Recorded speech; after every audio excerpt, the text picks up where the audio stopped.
Ngayong araw guys ay meron nga lang pala akong i-share sa inyo.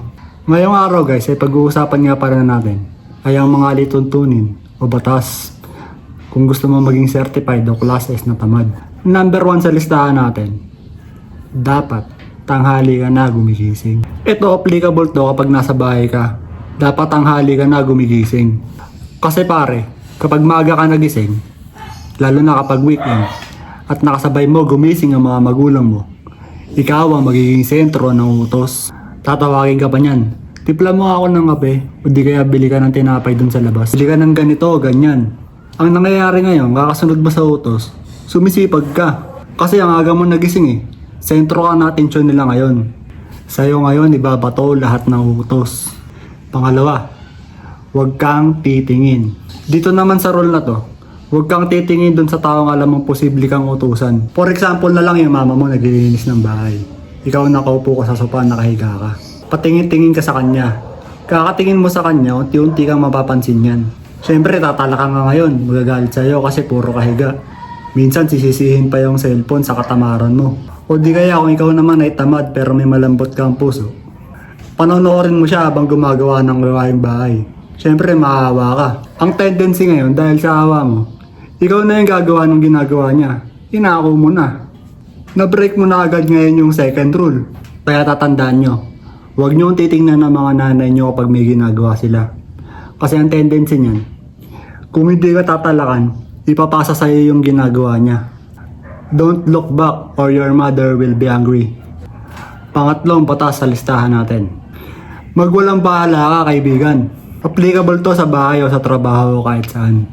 Dito naman sa rule na to, dapat marunong ka mawalan ng pake. For example na lang sa bahay, inuutosan ka.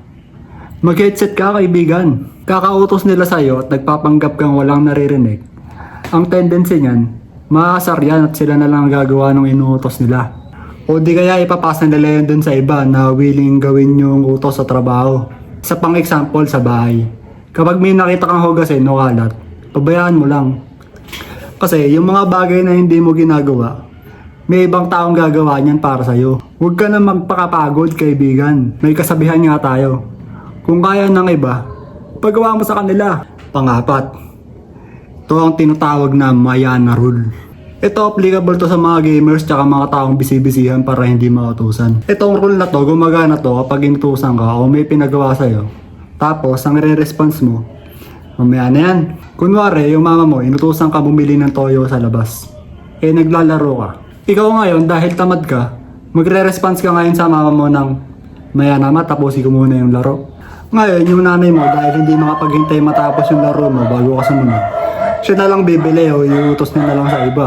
Oo, pagagalitan ka, pero ang mahalaga, hindi ka naman pagod. Panglima, don't be on the scene. Tandaan mo lagi, kaibigan, bilang isang certified na tamad, hindi ka nila mauutusan kung hindi ka nila nakikita. In short, don't be available in their eyes. Hindi ka magiging apple of the eye nila kung wala naman silang nakikitang apple sa paligid. Kasi habang nakikita ka ng mga taong gustong sirain yung pagiging tamad mo sa pamamagitan ng paggutos, babatuhin at babatuhin ka ng mga utos niyan. Ang tendency ngayon, dahil ayaw mong mapagalitan o matalakan, mapipilitan ka ngayong sumunod sa utos. Nasisira yung sistema na pagiging class S mo na tamad na in the first place, kung wala ka naman dun, hindi ka naman mauutusan, kaibigan. Number 6, bonus. Learn to say no. Lagi mong tatandaan, kung ayaw mong gawin yung isang bagay, huwag mong gawin. Oo, madidisappoint mo yung mga taong nagutos sa'yo. Matatalakan ka kung ano sasabihin sa'yo. Pero ang mahalaga doon, hindi ka nila napagod, kaibigan. Sabi nga doon sa nabasa kong libro ng philosophy dati, if you learn to say no to the things that don't matter, you will be available to the things that do. Huwag oo ng oo, kaibigan. At yun nga pala yung mga rules kung gusto mo maging certified o classes na tamad. Hanggang dito na lang muna. Paalam.